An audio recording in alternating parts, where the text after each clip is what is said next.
અમદાવાદ ખાતે જે ગત 12 તારીખે એર ઇન્ડિયાના વિમાનના દુર્ઘટનાગ્રસ્ત થવાથી જે લગભગ 271 અપ્રોક્સ લોકોનું નિધન થયું આ દુર્ઘટનામાં, એમાંથી ભારતીય જનતા પાર્ટીના પૂર્વ પ્રદેશ અધ્યક્ષ, ગુજરાતના આપણા પૂર્વ મુખ્યમંત્રી શ્રી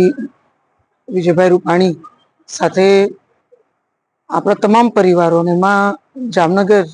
અને દ્વારકા ક્ષેત્રના 3 પરિવારો એવા શૈલેષભાઈ પરમાર, બેન નેહલબેન, એમના ધર્મપત્ની બેન રિધિબેન અને એમના સુપુત્ર, અને સાથે સાથે ડૉક્ટર પેશાવરિયાના મધર, આવી રીતે 3 પરિવારોએ પોતાના પરિવારજનોને ગુમાવ્યા. એટલે આજે જામનગર ઓસવાડ સેન્ટર ખાતે ભારતીય જનતા પાર્ટી દ્વારા એક આ બધા જ દિવંગતોને શ્રદ્ધાંજલિ અને પ્રાર્થના સભાનું આયોજન કરવામાં આવ્યું હતું, જેમાં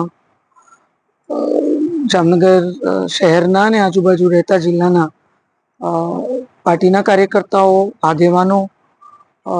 સામાજિક અને અન્ય સંસ્થાઓ અને સંગઠનના સર્વે પ્રતિનિધિઓ અહીં ઉપસ્થિત રહી અને બધા જ પરિવારોને અને પૂર્વ મુખ્યમંત્રી શ્રી વિજયભાઈને અહીંયા શ્રદ્ધાંજલિ પાઠવી.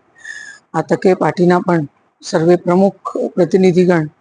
એવા શહેર અધ્યક્ષ શ્રી, ધારાસભ્યશ્રીઓ, મેયરશ્રી, આ બધાની ઉપસ્થિતિમાં અને સ્વાભાવિક રીતે આ તમામ દિવંગતો સાથે આજે આપણી સૌની એક લાગણી અને સંવેદના જોડાયેલી છે. આ પ્રકારની દુર્ઘટના મને લાગે છે દરેક નાગરિકને કોઈને કોઈ રીતે એને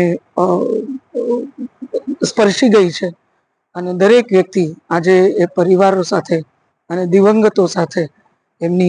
એમને સદગતિ મળે એની માટે પ્રાર્થના કરી રહ્યું છે. ત્યારે દ્વારકાધીશના ચરણોમાં એટલી જ પ્રાર્થના કે વિજયભાઈ અને તમામ 271 નું જે અત્યારે આંક આપણી પાસે છે એ તમામને સદગતિ ઈશ્વર આપે, એમના ચરણોમાં સ્થાન આપે અને એમના પરિવારજનોને આ દુઃખ સહન કરવાની શક્તિ આપે. જય શ્રી કૃષ્ણ.